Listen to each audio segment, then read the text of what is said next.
Thank you, thank you, thank you. Please, if you have a seat, be seated.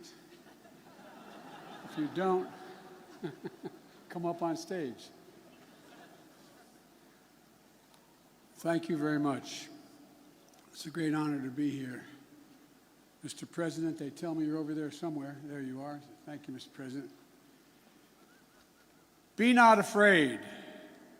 These were the first words at the first public address of the first Polish Pope after his election in October of 1978. They were the words that would come to define Pope John Paul II. Words that would change the world.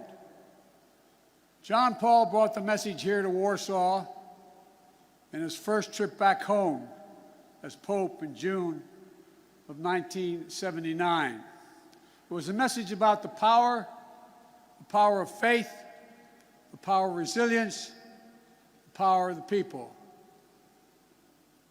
In the face of a cruel and brutal system of government, it was a message that helped end the Soviet repression in the Central Land and Eastern Europe 30 years ago. It was a message that will overcome the cruelty and brutality of this unjust war. When Pope John Paul brought that message in 1979, the Soviet Union ruled with an iron fist behind an iron curtain. Then a year later, the Solidarity movement took hold in Poland. While I know he couldn't be here tonight, we're all grateful in America and around the world for Lech Walesa.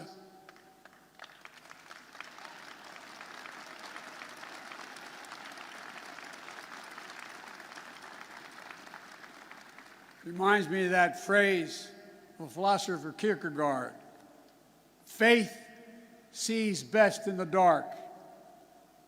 And they were dark moments.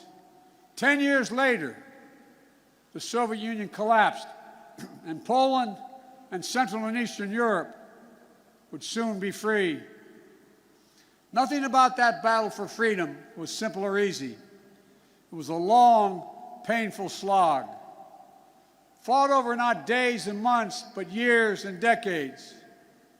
But we emerged anew in the great battle for freedom, a battle between democracy and autocracy, between liberty and repression, between a rules-based order and one governed by brute force.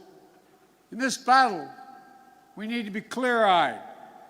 This battle will not be won in days or months either. We need to steel ourselves for the long fight ahead. Mr. President, Mr. Prime Minister, Mr. Mayor, members of the Parliament, distinguished guests, and the people of Poland, and I suspect some people of Ukraine that are here. We